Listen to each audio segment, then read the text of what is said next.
Hello everyone and welcome to Club 69. നമ്മുടെ financial ലൈഫിലെ single most important metric ആണ് net worth.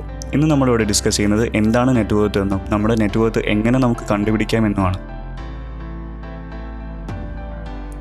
ആദ്യം നമുക്ക് നെറ്റ് വർത്ത് എന്താണെന്ന് നോക്കാം.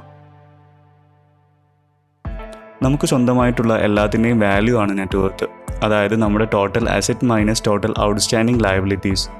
നെറ്റ് വർത്ത് കണ്ടുപിടിക്കുന്നതിലൂടെ നമുക്ക് നമ്മുടെ ഫൈനാൻഷ്യൽ ഹെൽത്ത് എങ്ങനെയാണെന്നും അത് എങ്ങനെ ഇംപ്രൂവ് ചെയ്യാമെന്നും മനസ്സിലാക്കാൻ സാധിക്കും. നെക്സ്റ്റ്, എങ്ങനെ നമുക്ക് നമ്മുടെ നെറ്റ് വർത്ത് കണ്ടുപിടിക്കാമെന്ന് നോക്കാം.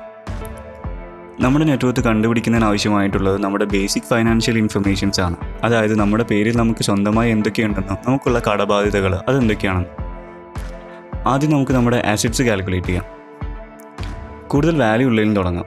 വീട്, റിയൽ എസ്റ്റേറ്റ് പ്രോപ്പർട്ടീസ്, നമ്മുടെ വാഹനങ്ങൾ, ബിസിനസ് ചെയ്യുന്ന ഒരാളാണെങ്കിൽ നമ്മുടെ ബിസിനസ്സിൻ്റെ വാല്യൂ എക്സെട്ര. അടുത്ത് നമ്മുടെ ലിക്വിഡ് അസറ്റ്സ് എടുക്കാം. അതായത് പെട്ടെന്ന് നമുക്ക് ക്യാഷിലേക്ക് കൺവേർട്ട് ചെയ്യാൻ പറ്റുന്ന നമ്മുടെ savings accounts, investment accounts, റിട്ടയർമെൻറ്റ്സ് accounts, നമ്മുടെ കയ്യിലെ ക്യാഷ് എക്സെട്ര. ഫൈനലായിട്ട് നമുക്ക് നമ്മുടെ വാല്യൂ ഉള്ള പേഴ്സണൽ ഐറ്റംസ് ലിസ്റ്റ് ചെയ്യാം. അതായത് വില കൂടിയ ജ്വല്ലറി, മ്യൂസിക്കൽ ഇൻസ്ട്രുമെൻറ്റ്സ് എക്സെട്ര. നമ്മളെല്ലാം ലിസ്റ്റ് ചെയ്യേണ്ട കാര്യമില്ല, എന്നാൽ കൂടുതൽ വാല്യൂ ഉള്ള ഐറ്റംസ് വിട്ടുപോകാനും പാടില്ല. ഇനി ലിസ്റ്റ് ചെയ്ത ഐറ്റംസിൻ്റെ വാല്യൂ ആഡ് ചെയ്യുക. കിട്ടുന്ന എമൗണ്ട് ആണ് ടോട്ടൽ അസറ്റ് വാല്യൂ. അടുത്ത ലയബിലിറ്റീസ് നോക്കാം. അസറ്റ്സ് ലിസ്റ്റ് ചെയ്ത പോലെ ആദ്യം കൂടുതൽ വാല്യൂ ഉള്ള വലിയ കടങ്ങൾ ലിസ്റ്റ് ചെയ്യാം. അതായത് housing loan, business loan, car loan etcetera. ഇവിടെ കറണ്ട് ബാലൻസ് എമൗണ്ട് എടുക്കാം. ഇനി നമ്മുടെ പേഴ്സണൽ കടങ്ങൾ ലിസ്റ്റ് ചെയ്യാം.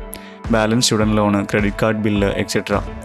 ലിസ്റ്റ് ചെയ്ത ഐറ്റംസിൻ്റെ വാല്യൂ ആഡ് ചെയ്യുക. കിട്ടുന്ന എമൗണ്ട് ആണ് ടോട്ടൽ ലയബിലിറ്റീസ്. ഫൈനലായിട്ട് നമ്മുടെ നെറ്റ് വർത്ത് കണ്ടുപിടിക്കുന്നതിന് വേണ്ടി സിമ്പിളായിട്ട് നമുക്ക് കിട്ടിയ ടോട്ടൽ അസറ്റ് വാല്യൂവിൽ നിന്നും ടോട്ടൽ ലയബിലിറ്റീസ് കുറയ്ക്കുക. ആ കിട്ടുന്ന വാല്യൂ ആണ് നമ്മുടെ നെറ്റ് വർത്ത്. ഇത് ചിലർക്ക് വലിയ നമ്പർ ആകാം, ചെറിയ നമ്പർ ആവാം, പലർക്കും നെഗറ്റീവ് ആവാം. അതുപോലെ പഠിത്തം കഴിഞ്ഞിറങ്ങിയവർക്കും ജസ്റ്റ് കരിയർ സ്റ്റാർട്ട് ചെയ്തവർക്കും നെറ്റ് വർത്ത് തന്നെ ഉണ്ടായെന്ന് വരില്ല. അതുകൊണ്ട് തുടക്കത്തിൽ നമ്മളത് കാര്യമാക്കി എടുക്കാതെ ഇതിനൊരു സ്റ്റാർട്ടിംഗ് പോയിന്റ് ആയിട്ട് കാണുക. ഫ്യൂച്ചറിൽ നമുക്ക് കമ്പയർ ചെയ്യാനുള്ളൊരു തുടക്കം. ഇനി അങ്ങോട്ടൊരു നെറ്റ് വർത്ത് ഉണ്ടാക്കുക, ഉള്ളത് കൂട്ടുകയും ചെയ്യുക. നല്ല അസറ്റ്സ് ഉണ്ടാക്കിയെടുക്കുന്നതിലൂടെയും നമ്മുടെ ബാധ്യതകൾ കുറച്ചു കൊണ്ടുവരുന്നതിലൂടെയും നമുക്ക് നമ്മുടെ നെറ്റ് വർത്ത് കൂട്ടാൻ സാധിക്കും.